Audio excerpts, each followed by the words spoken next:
Welcome to Speak Out with Avanti. Speech and debate is one of the best forums for giving youth a voice. The goal of this series is to get more school-age kids interested in speech and debate. Through this series, I'll be showcasing different genres of speech and debate, and one of the best ways to learn is by watching those speeches and debates. And so I'll be scouring tournaments for great content and showcasing them through this forum. With original advocacy, the key is to choose an issue that you are passionate about.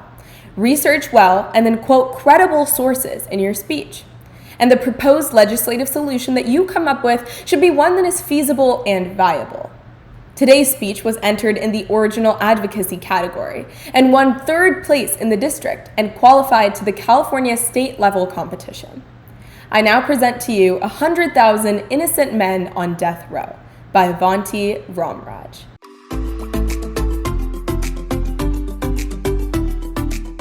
On July 2nd, 2020, Jude Walter Olson, a teenage boy from Minnesota, died in a freak ATV accident.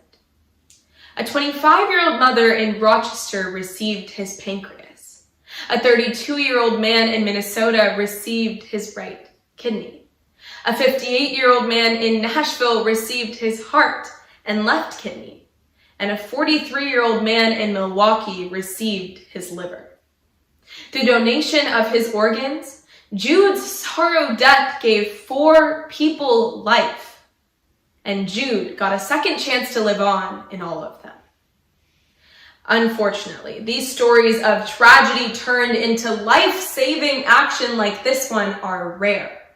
As per the American Transplant Foundation, every 10 minutes, another person is added to the organ transplant waiting list.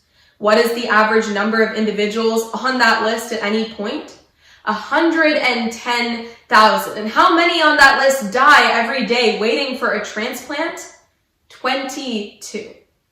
Just one organ donor can save 8 lives, and 90% of people support organ transplantation, but only 60% are signed up to do it.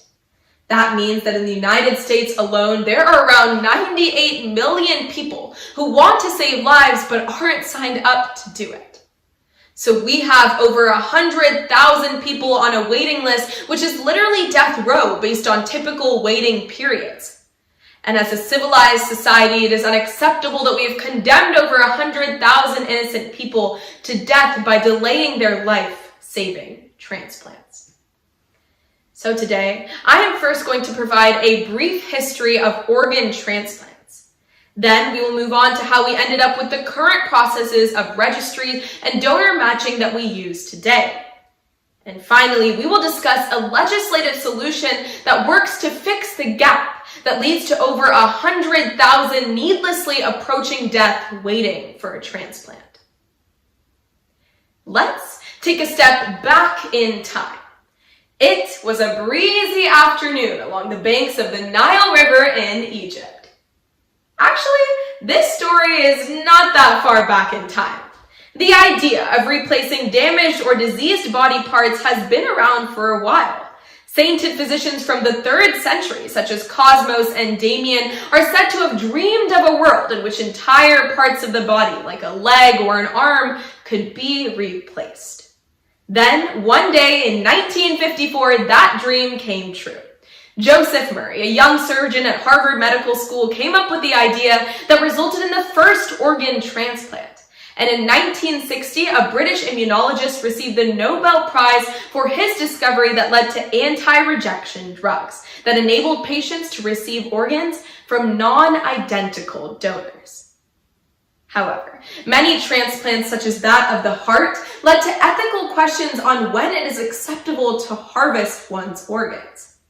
This led to 2 significant milestones in legislation that have shaped the processes of organ donation and matching.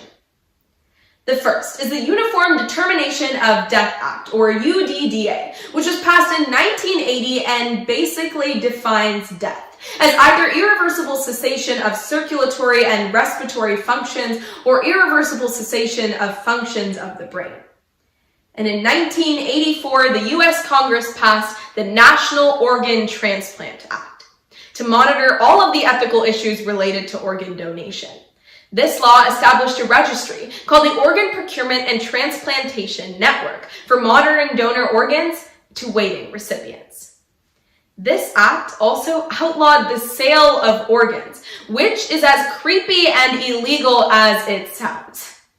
Today, kidneys are the most commonly transplanted organ, with over 20,000 transplants a year, followed by liver transplants and heart transplants.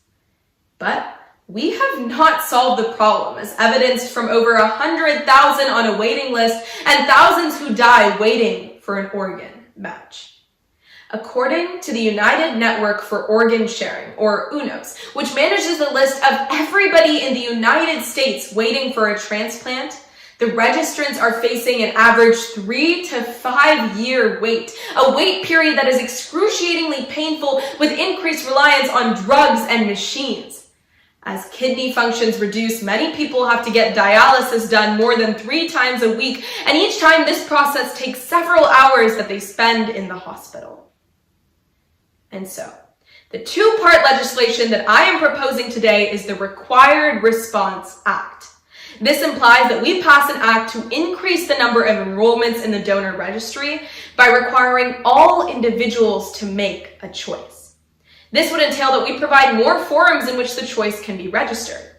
Today, primarily DMVs in 15 states collect registrants, but my proposed alternative mechanism is the collection of donation preferences as a part of federal income tax forms. The information could then and would then be centralized into a national donor registry by this act, as opposed to spread across multiple state databases, which often loses valuable donors.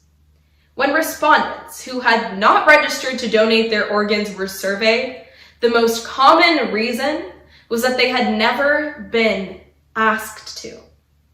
This legislative provision constitutes a coerced burden, but it's justified as it best respects individual autonomy.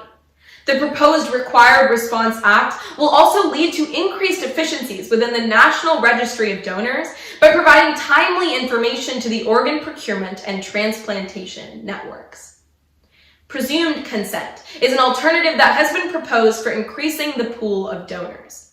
With presumed consent, we change from an opt-in to an opt-out system. Presumed consent has been implemented in several countries, including Belgium, Austria, Finland, France, Norway, and more, and has had an impact on organ supply.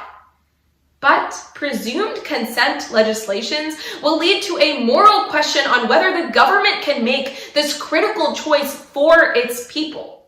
So the 2-part required response legislative proposal that I am proposing today is the most effective and just as it respects individual autonomy. Proposals for reform tend to fall into one of the 2 following categories: either increasing donor registration or increasing the organizational efficiency of organ recovery. The 2-part Required Response Act that I have proposed solves both. 100 years ago, we gave women the right to vote. About 25 years ago, we outlawed the sale of organs. Granted, both of those things should have happened way sooner. But right now, we need to take the right step in the right direction and stop putting 100,000 on death row. We have the solution. We just have to act on it. Act on the Required Response Act. Thank you.